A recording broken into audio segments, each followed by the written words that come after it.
Bismillahirrahmanirrahim. Assalamualaikum warahmatullahi wabarakatuh.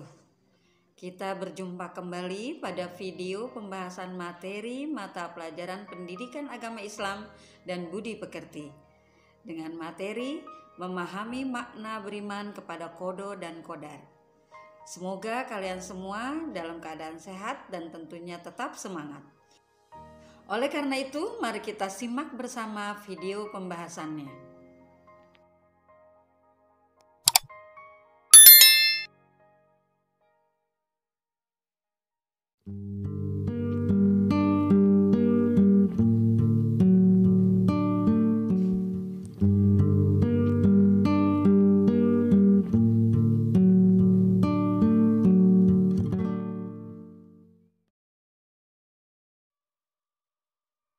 Iman kepada kodo dan kodar.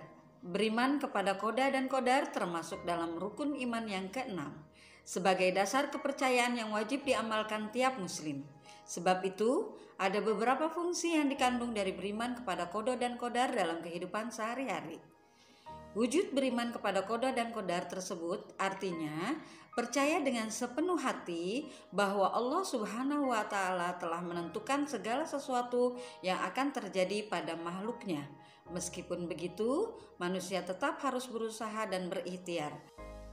Keberadaan kodo dan kodar ini dapat dibuktikan melalui firman-Nya dalam surat Al-Ahzab ayat 38. Bismillahirrahmanirrahim. Wa kana amrullahi qadaran maqdura. Artinya, dan ketetapan Allah itu suatu ketetapan yang pasti berlaku.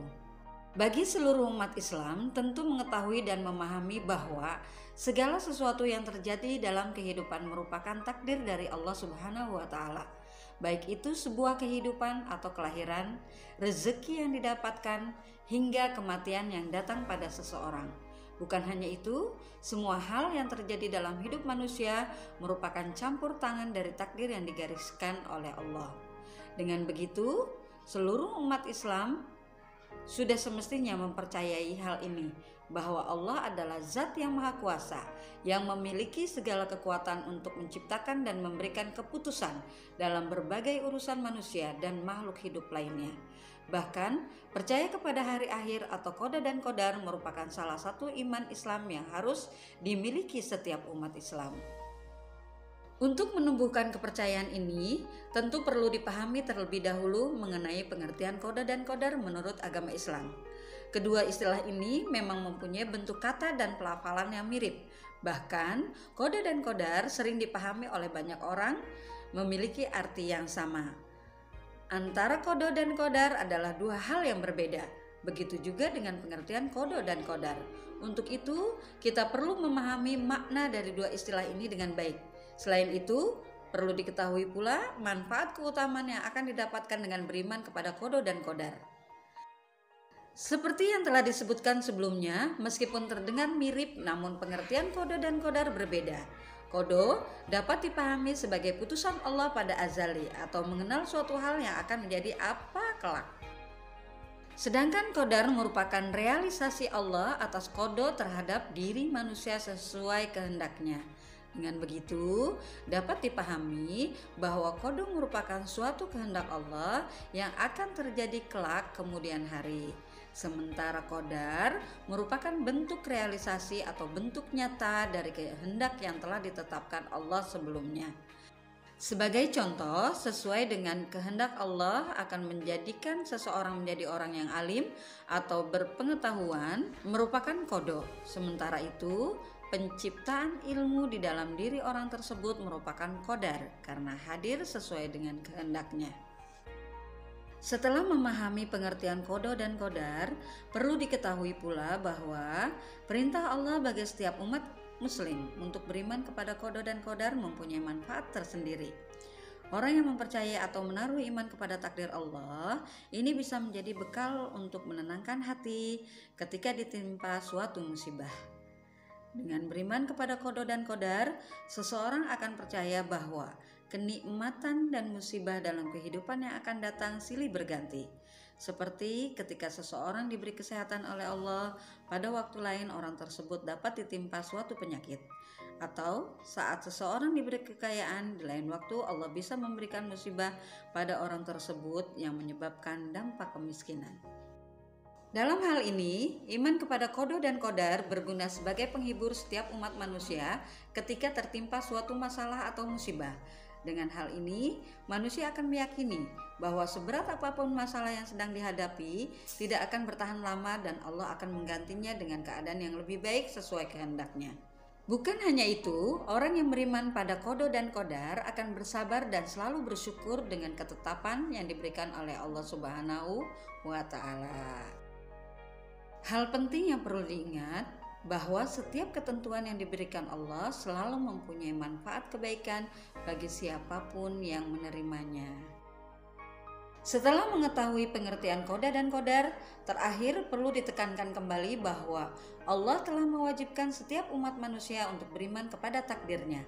Dalam hal ini, manusia harus percaya dan sepenuhnya meyakini kekuasaan Allah dalam menetapkan takdir setiap hambanya. Hal ini dapat diamalkan dengan melakukan setiap perintah Allah dan menjauhi segala apa yang dilarangnya. Selain itu, manusia juga perlu melakukan usaha dengan baik untuk mendapatkan ridho kebaikan dari Allah Subhanahu wa Ta'ala. Meskipun Allah sudah mengatur takdir setiap makhluknya, namun bukan berarti manusia diam tanpa melakukan usaha sekalipun. Dalam hal ini, Allah akan memberikan rezeki dan manfaat kebaikan lainnya. Jika manusia berusaha dengan sungguh-sungguh, sekalipun gagal, sudah sepantasnya manusia bersyukur dengan ketetapan yang telah diberikan Allah. Dengan begitu, kehidupan akan dijalani dengan lebih mudah dan lapang dada. Macam-macam takdir. Pertama, takdir mu'allaq. Takdir mu'allaq yaitu ketentuan Allah Subhanahu wa Ta'ala yang mengikut sertakan peran manusia melalui usaha atau ikhtiarnya. Manusia diberi peran untuk berusaha. Hasil akhirnya akan ditentukan oleh Allah Subhanahu wa Ta'ala. Allah Subhanahu wa Ta'ala dalam Al-Quran surah Ar-Ra'd ayat 11 berfirman, Bismillahirrahmanirrahim. Innallaha la yughayyiru ma biqaumin hatta yughayyiru ma bi anfusihim wa idza aradallahu biqaumin su'an fala maraddalah wa ma lahum min dunihi miwal. Artinya, sesungguhnya Allah tidak akan mengubah keadaan sesuatu kaum sehingga mereka mengubah keadaan yang ada pada diri mereka sendiri. Dan apabila Allah menghendaki keburukan terhadap sesuatu kaum, maka tak ada yang dapat menolaknya. Dan sekali-kali tak ada pelindung bagi mereka selain Dia. Berikut ini adalah contoh-contoh takdir mu'allaq. Pertama, kepandaian. Seseorang yang ingin pandai maka harus berusaha meraihnya. Usaha tersebut dapat diraih dengan cara rajin belajar dan disiplin membagi waktu. Kedua, kesehatan. Seseorang yang ingin sehat harus berusaha dengan rajin berolahraga teratur, menjaga kebersihan, menjaga pola makan yang sehat bergizi. Ketiga, kemakmuran. Kemakmuran dapat diraih dengan giat bekerja, kreatif, pantang menyerah, hemat, dan rajin menabung. Kedua, takdir mubram. Takdir mubram yaitu ketentuan mutlak dari Allah Subhanahu wa Ta'ala yang pasti berlaku dan manusia tidak diberi peran untuk mewujudkannya. Contoh takdir mubram diantaranya adalah jenis kelamin manusia, ajal, panjang atau pendeknya usia, api yang memiliki sifat fanat, kejadian kiamat, dan lain sebagainya. Kapan ajal menjemput dan di mana tempatnya, semua itu sudah ditentukan oleh Allah Subhanahu wa Ta'ala.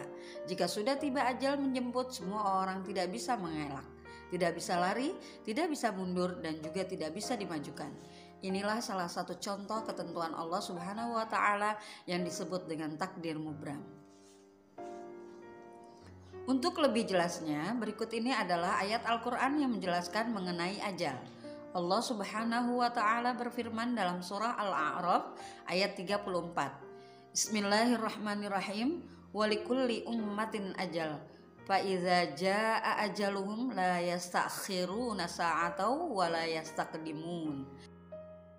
Artinya, Dan setiap umat mempunyai ajal. Apabila ajalnya tiba, mereka tidak dapat meminta penundaan ataupun percepatan sesaat pun. Fungsi beriman kepada qada dan qadar. Pertama, menciptakan kemajuan ilmu pengetahuan dan teknologi melalui beriman kepada qada dan qadar. Manusia akan menyadari segala sesuatu yang ada di alam semesta ini diciptakan sesuai dengan ketetapannya. Untuk memahaminya, maka dibutuhkan penelitian atau pembelajaran yang mendalam agar dapat dimanfaatkan sebagaimana dengan fungsinya. Hal inilah yang mendorong kemajuan ilmu pengetahuan dan teknologi yang digunakan hingga saat ini. Kedua, terhindar dari sifat sombong. Orang yang beriman kepada qada dan qadar akan cenderung lebih rendah hati, sebab ia percaya bahwa segala sesuatu yang diperolehnya bukan semata-mata hasil usahanya sendiri, namun ada ketetapan Allah Subhanahu wa Ta'ala yang terlibat di dalamnya. Mengenai hal ini, Allah Subhanahu wa Ta'ala berfirman dalam surah An-Nahl ayat 53, Bismillahirrahmanirrahim.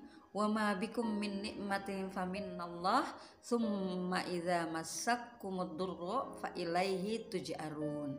Artinya, dan segala nikmat yang ada padamu datangnya dari Allah. Kemudian apabila kamu ditimpa kesengsaraan, maka kepadanya lah kamu meminta pertolongan.